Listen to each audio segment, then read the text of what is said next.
Hi guys, Sodo Railway Studios here, and welcome to another DVD reaction. And today, as you can see, I'm doing one of Happy Children's Favourites.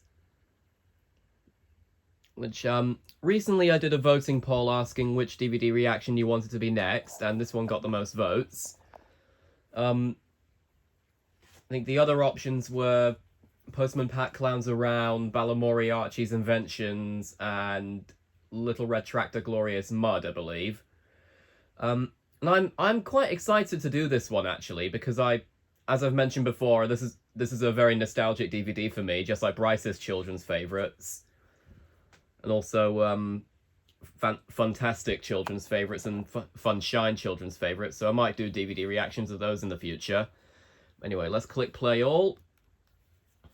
Now, the first episode on this is the Thomas episode, which is Thomas and the Firework Display, so I'm going to have to skip that one because obviously Thomas is copyright sensitive, so we're going straight to Bob the Builder. Can we fix it? Bob the Builder. Yes, we can. Yeah, I can never resist singing the theme song, but as I was saying, the Thomas episode on here is Thomas and the Firework Display, and it's a shame I'm not going to be able to feature that episode because that episode's very nostalgic for me thanks to this DVD. So I find it a shame that I won't be able to talk about that episode because I can't talk about my nostalgia for it. But I guess I could do a review on the episode explaining my nostalgia. But then again, I know that Mascot the MSC Tank Engine 2004's already done a review of it, so I probably won't because I try to review episodes that I don't normally see people review. But anyway, here's the Bob the Builder episode. Scoop has some fun. Right, you'd better get going, Bob. We've got lots of telegraph poles to put up. Which, again, this episode does give me nostalgia as well. Again, this whole DVD pretty much gives me nostalgia. So, I don't remember all the episodes on here. Like, the Angelina Ballerina episode on here, which is the Ballerina Ragdoll, which is going to be the last episode that we watch, because Pingu's the last show on this DVD, which is another copyright-sensitive show. But as I was saying, the Angelina Ballerina episode on here, the Ballerina Ragdoll, I completely forgot about that episode until I started watching this DVD again when I got it for Christmas last year in 2025. But then again, that could be because to tell the truth with actually no, I'll talk about it when I actually get to Angelina Ballerina, because we're on Bob the Builder right now. I'm pretty sure Rolly should already know how to count. That seems more like a Nitrogen Era reboot thing to do with Bob the Builder. I still love all the I love the little motions that Pilchard, the movements that Pilchard does. It's so adorable. Well done, Scoop. Time for a break. I've just got to phone Wendy first. Okay, Bob.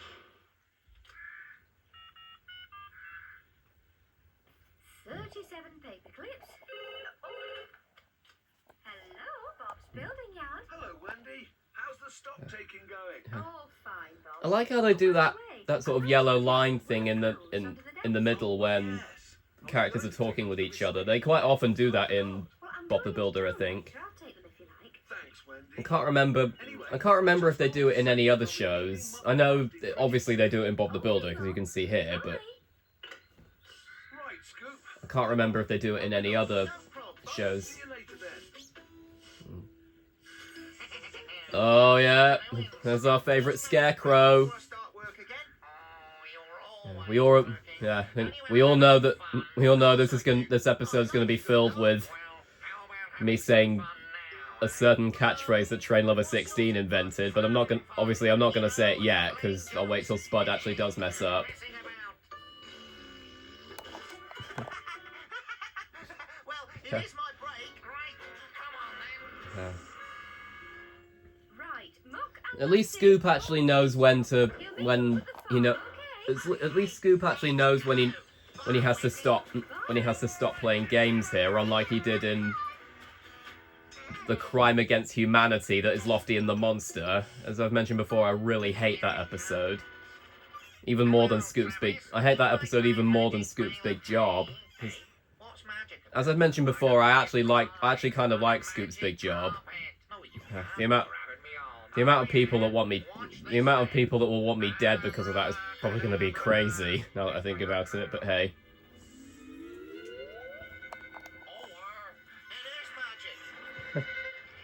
Oh, you cheeky scarecrow, Spud. Yeah, I didn't really say I didn't say what there because I felt like that was a bit tame when compared to some of the other ones that Spud's about to do next. But as I was saying, with this idea, that reminds me, I know Douglas Fan 2011 did an episode of his series Douglas's World, which he's not done for quite a while now, probably because he does Tales of Sodor now. But he did an episode called Double Trouble where Spud played tricks with Diesel, and I voiced both Diesel and Spud in that episode, along with Ted Glenn, Flash, and Mr. Carburettor. And then I did an episode called Double Trouble in Joe's World, but it was with Norman Price and Sammy Watts from Angelina Ballerina. Oh, damn it, Scarecrow. Yeah, you all knew I was going to say it then. Hang on, Scoop. Let's have some more fun. Let's find Lofty and give him a fright, eh? Oh, no, Spud. Lofty's really scared of you.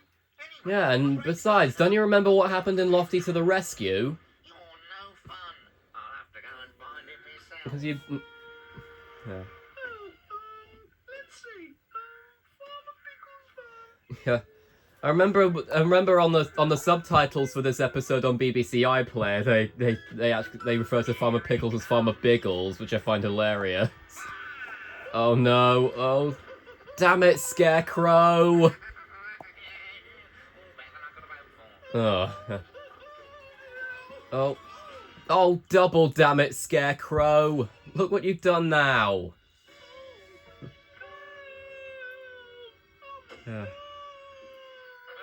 Cranky and Kelly would know exactly how you feel, Lofty. If you remember in the Thomas episodes, Cranky Bugs and Kelly's Windy Day.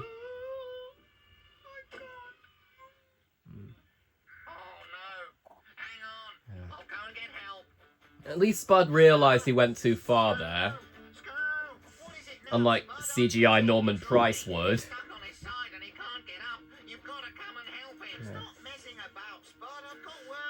Yeah, I've just realised half this episode is just Rob Rackstraw talking to himself because he does both Scoop and Spud, and then in the US dub, I suppose obviously in the US dub it would be Alan Marriott talking to himself because he does Scoop and Spud for the US dub in the original series anyway, because he voiced Scoop in the US dub of the stop motion era, but he only voiced Spud in the original series because in Project Build It they just got Rob Rackstraw to do it in the US dub, like in the UK dub, and the same thing with Mr. Bentley. But he did continue to voice Scoop in Project Build It, but then by the time Ready Steady Bill came out, he'd moved back to Canada, so he got replaced by David Menken, who I've recently decided could be a good voice for William in Angelina Ballerina if he were to appear in The Next Steps in the US dub. Because The Next Steps had a US dub, just like Thomas and Bob the Builder did. And Well, that's it, team. Another job well and I also said I think that John Hasler could voice William in the UK dub of The Next Steps if he were to appear in it. Oh, that's given me an idea, Scoop. Oh, you've done very well, both of you. Hello, Bob's building yard. Oh, hello, Bob. Yes, your old clothes are still here. Why? Oh, well, fun's over. Time to scare a few crows. Hmm. Hang on. Oh yeah, this bit's quite funny. What's he up to? Didn't Farmer Pickles tell you? He's decided you're too naughty. He's got another scarecrow instead. I love how Travis is in on it. What about me? Oi! I don't know why. I don't know why, but I just love the way Spud says "Oi" just then. Surprise, surprise, Spud! That's just hilarious. Yeah, Bob, that's not funny. Come on, Spud. I thought you liked a good laugh. No. Mm-hmm. Well, You can't ignore that, Spud. Yeah. yeah, you can borrow my nose if you like. I'm gonna be honest. I do kind of think Spud. I do think Spud looks a little bit weird without his his parsnip nose on. But hey, at least he didn't bend it like he did in Mucky Muck and Travis's Busy Day. Now I'm just looking on the episode list now. Let's see which one's next. Oh, okay, The Wiggles is next. So I'm gonna have to skip that one and move on straight to the Fireman Sam episode.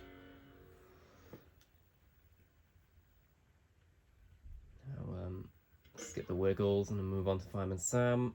Here we are. If the camera will focus. There we are. Sam is always cool and calm. If you're stuck, give him a shout. He'll be there to help you out. Oh, and I've just remembered. I know William Pulver Melville's once told me that he used to think that the lyric "Sam is always cool and calm," he said he always used to think it was "Sam is always cooler than gum," which I find hilarious.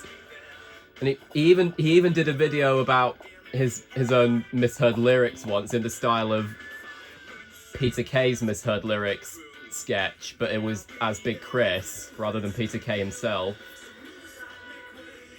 Fireman Sam, 'cause he's gonna save the day. Fireman Sam, 'cause he's brave to the core. Sam is the hero next door. Oh yeah, Twist of Fate. Now, technically I've already reacted to this episode on the To the Rescue DVD reaction, but I think it's alright, to be honest. I'm still gonna watch the episode, because I might find different things to say about it.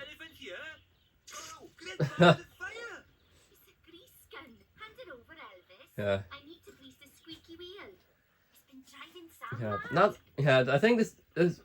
I think this might have been the first time that Elvis said "Great Balls of Fire" as well, because I think the catchphrase for him, that catchphrase was invented for him in season 5, because I don't remember him saying it in the original series, and he only said it once in the CGI series in Paper Plane Down.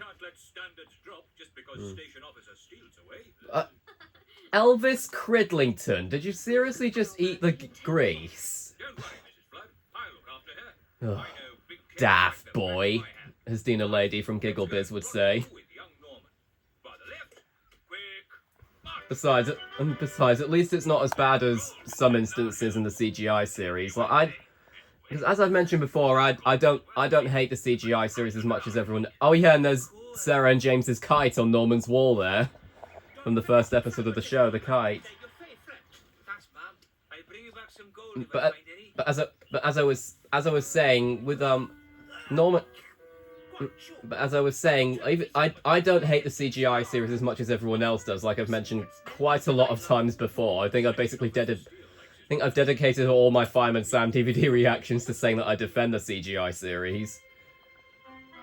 But yeah, even I have to admit, there are some moments where Elvis does come off as quite stupid, like especially when he feeds Radar chocolate in that one episode in Fox on the Run.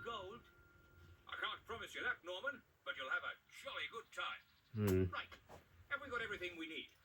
I've got my sandwiches, turkey, smart man. Oh. Don't be cheeky, Norman. You know that's not what I mean. Hard hats, chair, rope, headlamps. Well, you could have easily. I suppose they could have called them cave helmets though, because with the way he said hard hats, I made it seem like they were going to do a building job or something. I suppose they're probably made from the same material as hard hats though, cave helmets. Go with a grown-up who knows what he's doing. And always let someone know where you are. Oh yeah. Oh. But we can't blame Norman for that though, because it was Dusty that bit through his backpack.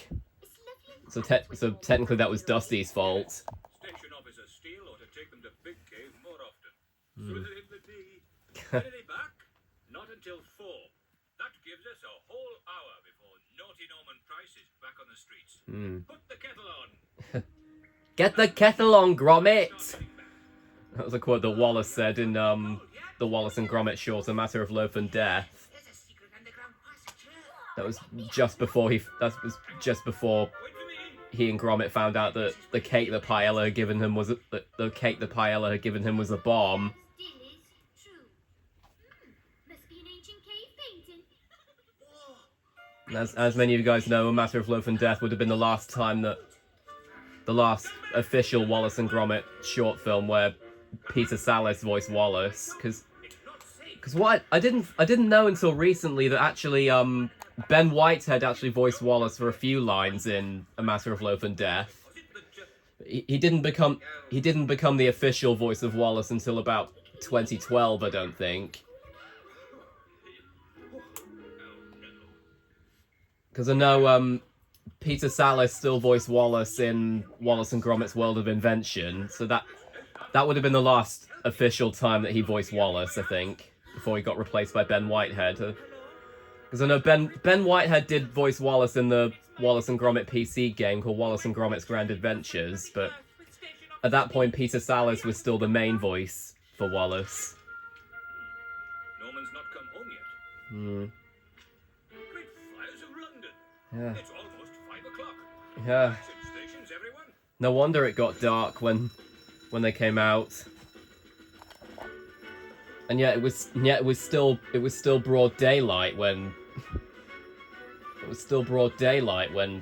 they picked up Nurse Flood and went to get Dusty. And they're saying it was almost 5 o'clock. Unless it took place in maybe the spring or summer, in which case that would be understandable, because in the UK the clocks change frequently around in those times. We should save our strength and wait to be rescued. Anyone want a sandwich? What's that? It must be the battery. Just pop in one of the spares I gave you. Oh, and I've just remembered Station Officer Steele said it's no use, and I was talking over it, which is They're still down a there. bit stupid of me, because I could have gone, "Hey, that's my line!" in my Silver impression, like I quite often do. They might need some first aid. You're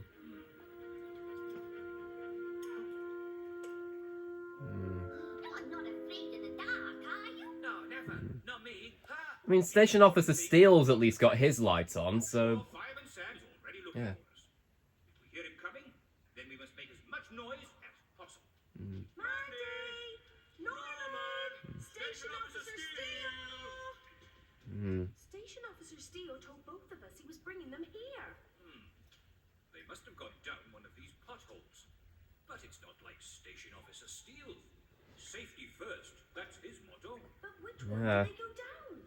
it's not just his motto, Sam. It's Miss Jenny's as well, and Thomas. There's nothing to be afraid of. Here, hold my hands. Why don't we sing something? You know, 10 green bottles. Yeah. The top 10? Marty! I'm not quite sure about that, Mandy, but yeah. It's the third dead end. We're never going to find them. Not without help. I hope Mandy isn't hungry. She has some sandwiches, but I don't think there'll be enough there. That's it. Sandwiches. What a great idea. Yeah. It was something Hope it's that not gives cabbage and jelly sandwiches, Sam. smell neat. Otherwise you're never going to forgive Mrs. Hodgepodge. And she also said she'd given Norman some turkey. Yeah, I know. Because obviously, at the end of the Angelina Ballerina episode, the costume ball, then What did you find? Mrs. Hodgepodge gave Angelina and Alice cabbage and jelly sandwiches, which is obviously incredibly disgusting. Because as I mentioned in a post, I don't think they really deserved that kind of consequence. I mean, I know they shouldn't have snuck out to go to the titular costume ball, but I don't really think they deserve that as their consequence. I mean, cleaning up. I mean, cleaning up the mess is fair enough, but I don't think they deserve to have those cabbage and jelly sandwiches. I mean, no one would, to be honest. I don't think that's going to work. It is kind of ironic, though, that Mrs. Hodgepodge would do that, because for those who don't know, Mrs. Hodgepodge is actually also voiced by Fincy Williams, who voices Angelina. Yours? Well, I've had an idea. Here it is, Sam. I filled it up like you said. So it's a bit odd, because in the episode Angelina the Mouse Detective, Angelina finds out that Mrs. Hodgepodge had taken all the garden gnomes that had gone missing, so she could fix them. And so that whole scene where Angelina finds her out, that scene is basically just Fincy Williams talking to herself, when you think about it. Okay, we will. And don't lose your spare batteries. You know, we never did find any treasure. Or let any dogs bite your backpacks. Norman. Yeah. So yeah, that's the end of that episode, and now the next episode on here is Kipper, which I'm going to have to skip. And then Barney's next, which I'll skip anyway, because as I've mentioned, I'm not really a huge fan of Barney. But then the next episode after that will be Rubber Dubbers, so we'll skip to that one.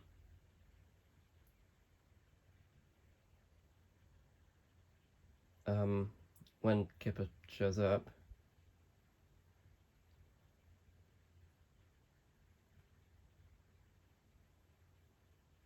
Let's see which one's next. Oh, hang on, guys. I'll just sort this out. So yeah, there we are. I'm not quite sure what happened there. I think there's maybe it's the quality of the disc, a bit, because so I'm guessing it glitches out during Kipper and Barney. But I did play through this DVD when I was when I first got it for Christmas. So I do know that it's all, the last two episodes are all right. Rubber Dubbers and Angelina Ballerina. Well. And Pingu as well, because that's the last episode, technically, the Pingu one, but Angelina Ballerina is the last one I'll be able to show. Anyway. Here come the rubber dubbers, splish, splash, splish, splosh. Here come the rubber dubbers, splish, splash, splosh. Yeah.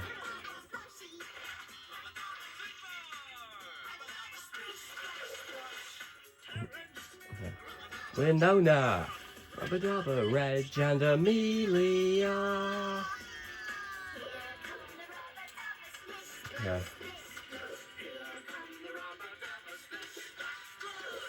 Yeah, I don't really have much else to say about the Rubber Dubbers theme song, apart from the fact it's just really catchy, which I've mentioned before in other videos, so, yeah. Tubbs cake mistake. This is... Oh. Luckily that Sploshy didn't knock the table down, otherwise the cake would have fallen over. I know it's only a toy cake, but still. What kind of food? Shark food? No. Cake. The children love cake. It's their favourite. What's so good about it? It tastes delish, yummy. Now there's Reg's stutter getting the best of him again. Almost like Brains from Thunderbirds, in a way. Now I've just had a thought for Joe's World. Maybe if I do ever include Thunderbirds, I might. If I do ever include Thunderbirds, which I'm not sure if I will at the moment, but I might do. But if I do, I imagine I'll probably have Reg interact with Brains, because they both have stutters.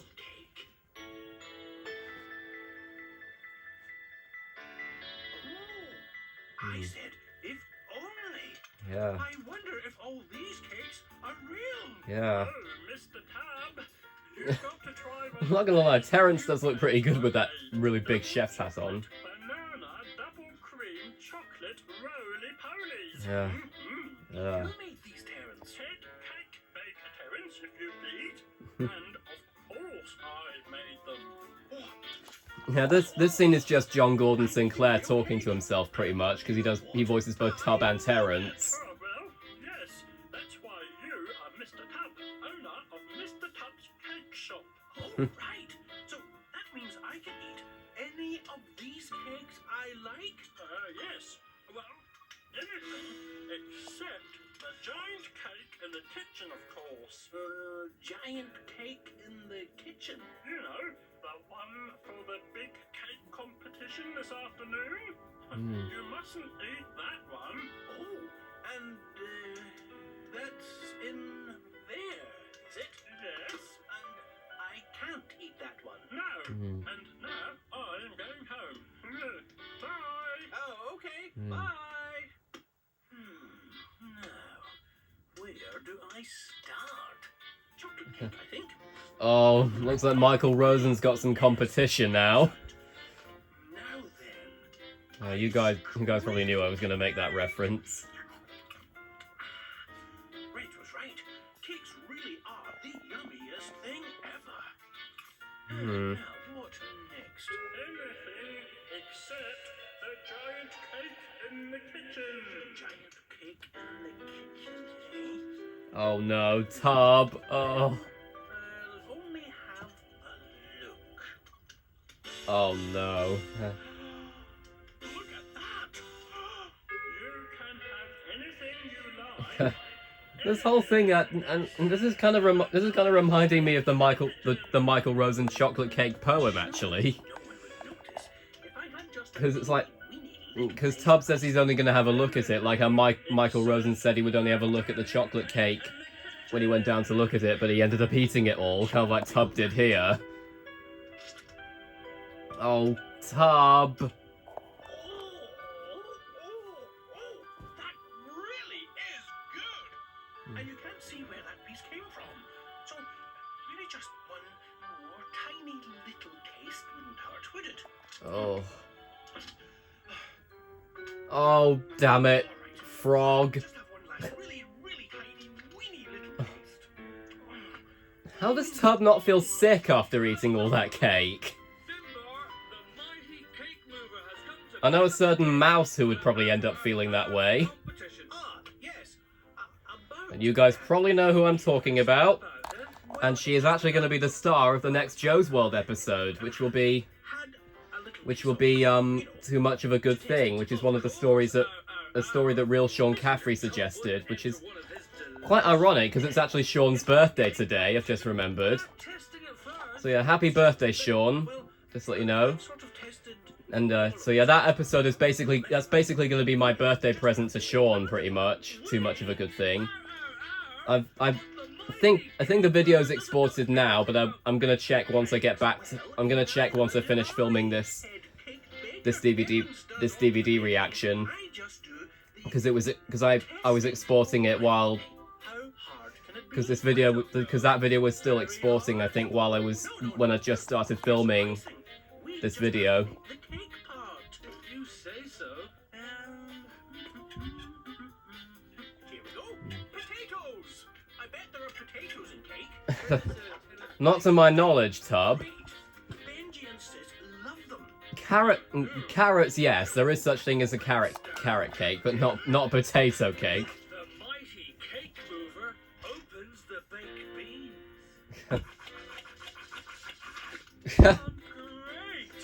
Great. Who needs a tin opener when you got Finbar, eh? Stir them in too. And now the mighty cake mover's secret ingredient: baked beans. Yeah. Oh yes, this is going to be the best cake ever. There you are. See, this new cake is just as good as the old one, and I'll just have to test it to make sure. Not now. Oh no, Tub, no, don't you remember? Splish, splash, splosh. Mr. Tubbs cake. Judge Splashy, Judge Reg. How are all the other cakes tasted? Oh, delish, yummy. Yeah, like a Regis stutter Tubbs cake. playing up again. Oh, yes. There's nothing like one of Mr. Tubbs' cakes. What an unusual flavour. Well, potatoes and baked beans. It's a bit. How would Reg be able to taste the cakes though? He's a robot. Oh, we think Mr. Because Tubbs cake is as Robert from Justin's house said, robots shouldn't eat cake. You really think so? yes. Yeah, because as many of you guys know, Robert Robert from Justin's House was actually played by Steve Kinman. Big cake competition. Well, for the first 5 seasons of Justin's House, because I think at the second half of season 6, That's what. Chris Jarvis took over because I think Douglas Fan 2011 told me that it was due to personal reasons on Steve Kinman's part. Okay. Everyone wants you to eat their cakes. Yes, they'll be really pleased. All right. Okay. Oh, if only I could have stopped myself from eating the giant cake in the kitchen.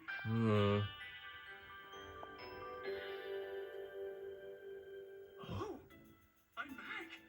Oh, thank goodness. Oh. You know what, Finbar?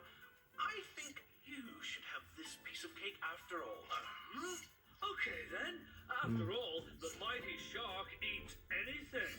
Finbar, you're not supposed to eat toy cake. And now I know why. Mighty sharks can eat almost anything, but that's horrible. Oh no, it's not. Toy cake is my favorite cake of all. Why? Because you don't have to eat it. Oh, Tub. Rubber-dubbers, the children are coming. Bath time scramble. I know William Puffer Melville said that whenever Reg said bath time scramble, he automatically thinks of scrambled eggs, and I don't blame him, to be honest. I think I felt the same way as a kid.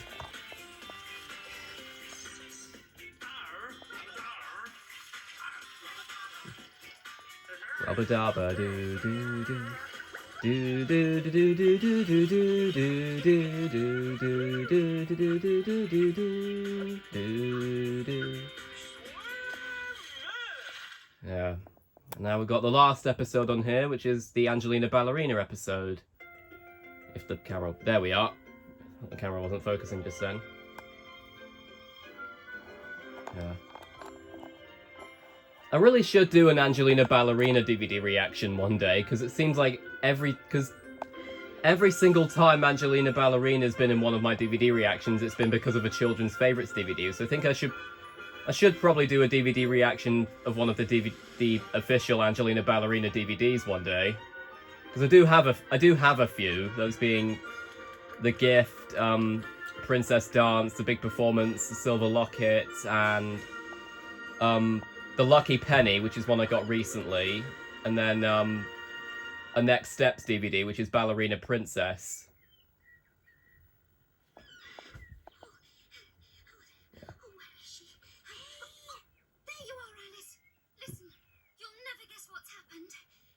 Go on, try. Hmm. I'm going to be Miss Lily's helper. She's starting a beginner's class and she wants me to help. Hmm. That's Yeah. great, Angelina. I know Douglas Fan 2011 said that he thought that, in his DVD reaction of this, that he thought that Alice would be more mature about that job, but I remember commenting on his DVD reaction of this, and I mentioned that I think the reason why, because I know that the reason why Miss Lily would have got Angelina to do it is probably because she's Miss Lily's top student, so that would be the reason why. And also because I have a feeling that if Alice was given the job, then Angelina would probably get jealous, like she did in Angelina's Surprise when the Pink Paws were showing off their baby brother.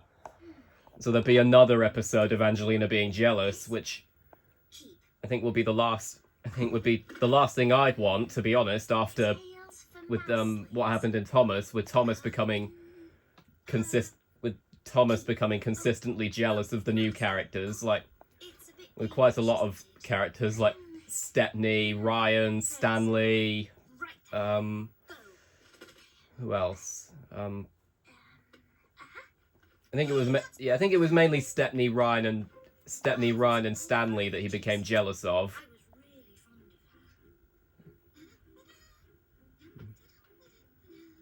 We used to dance together before I was old enough to go to Miss Lily's. Where did you get her? Can't remember. Anyway. Definitely babyish.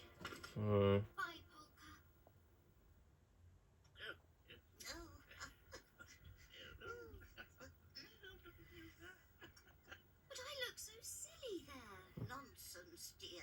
You look sweet. Oh, look, it's you and Polka. Oh, yes. Oh, I remember the day I won Polka for you at the fair. Hmm. And you I still love the fact that Keith Wickham is clearly just doing his Edward voice when he's voicing Grandpa Mouseling. And I guess he also kind of does it with Dr. Tuttle in a way. know why you called her Polka. But I know William Puffer Melville commented saying that he thinks that Polka together. Dr. Tuttle's voice might have been an impression of Kenneth Williams, who was the narrator of Our special the original Will-O-the-Wisp cartoon.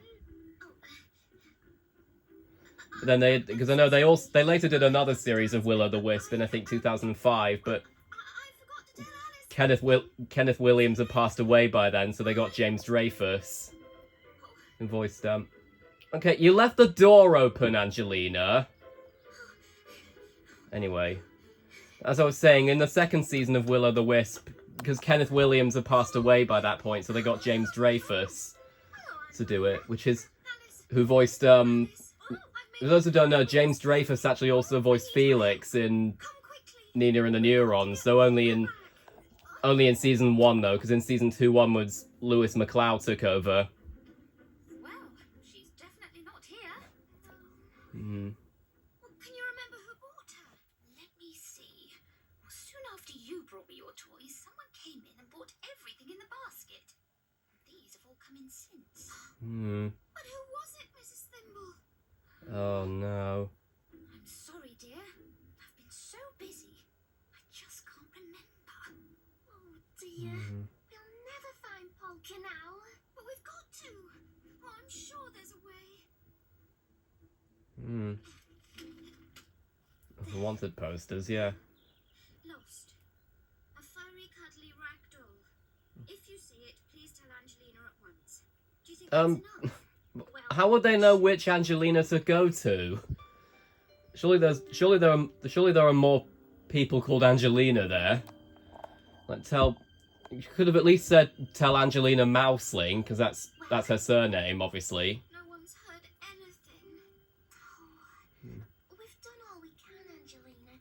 We can hardly go knocking on every door in the village. You put ideas in her head now, Alice. Did you buy any toys from Mrs. Thimble? No, I'm afraid not. Excuse me, have you ever seen a doll like this? Oh, hello. Oh, Did you camera buy keeps blurring out every time there's a transition. Don't know why. Wait a minute. maybe. Oh, please. Is it this one? Hmm.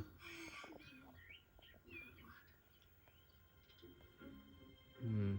And, Oh, it didn't there. That's a bit seen odd. doll like this. Why don't you try Miss Twitch it across the road? Hmm. Oh, come on, Alice. Oh, Yeah. right. Thanks. You're quite right, my dear. I did buy a lot of used toys from Mrs. Thimble. Oh, I packed them all Yeah. up very, very I remember Douglas Fan 2011 said that he wasn't sure whether or not it was Joe Wyatt or Finty Williams voicing Miss Twitchit, but now that I think about it, I feel like it might be Joe Wyatt, but although now that I think about it, it might actually be Jonelle Elliott, because there is a bit of because it does sound a bit like a more elderly version of her Mrs. Mouseling voice. To be honest, Angelina, I don't I'm assuming that character was probably Mary, who we'll see later. you got tomorrow to look forward to. It can't have been Priscilla or Penelope, otherwise, because A, there'd be two of them, and B, they'd be teasing Angelina again, like they always do. Now, sit down, everyone, please. I see Miss Lily's wearing her Christmas tree dress again. Come in, Mary. Now, you guys might have expected me to make a reference to that when I mentioned that in my Magical Children's Favourites DVD reaction. Come with me. That's right. Now,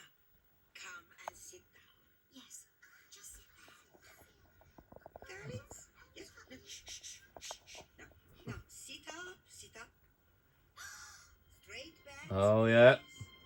There she is. That's Polka. Skip and skip and skip and skip and skip and skip and relax. Oh, very good, very good. Darling, would you like to join in now? Hmm. No?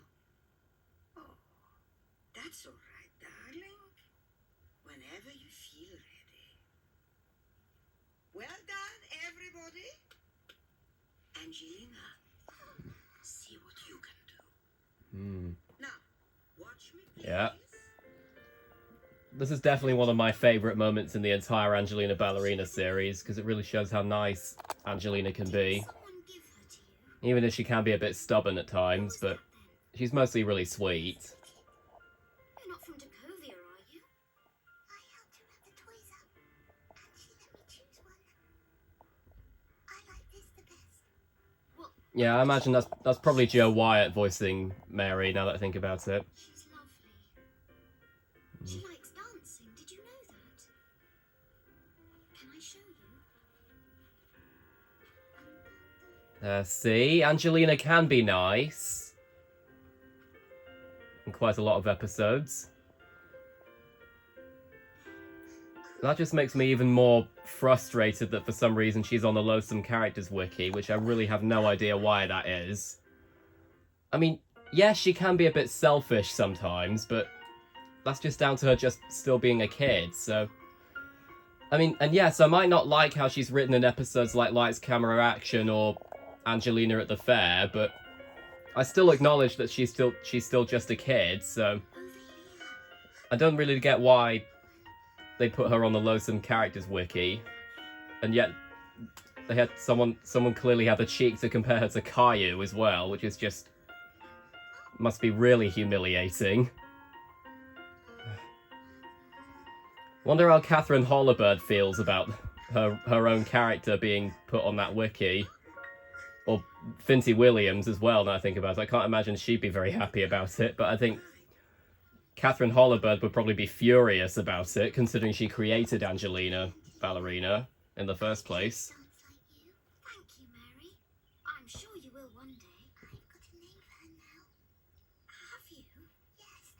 I'm going to call her Angelina. Ah, yeah. Is that all right? Yes. I'd really like that. That is a really sweet moment, I'll be honest. Yeah, this is I'm really sorry for breaking my promise. this is a really sweet episode in my opinion. I think it might actually be one of my second favourite episode of the show, actually, because I've mentioned my favourite episode is William the Conjurer, but this might actually be my second favourite episode because of how Yes. sweet, because of how wholesome it is. Yes, she will. Oh yeah, Mr. Mousling's got his violin again. May I have the honor of this dance? Why, yes, kind sir. That's your grandfather, mate. But yeah, I know they're playing things out differently, but yeah, really sweet episode, that one. Yeah. Well, that's funny. They didn't credit Grandma Mousling's voice actress, because usually I think it's Adrian Poster who voices Grandma Mousling, but for some reason she didn't get credited there, even though Grandma Mousling had a line in this episode. But hey, and then that's the last one that I'll get to show. Let's go back to the menu now. So yeah, there is a sneak peek here. I think it's a trailer for Bob the Builder Built to Be Wild, but I probably won't be able to show that one because it just keeps glitching out. It just kept glitching out when I tried playing it. So yeah, that's why I just went back to the menu after the Angelina Ballerina episode. But yeah, thank you all so much for watching this DVD reaction. I'll put out a voting poll later today asking which one you want to see next, and I'll see you all next time. Bye, guys.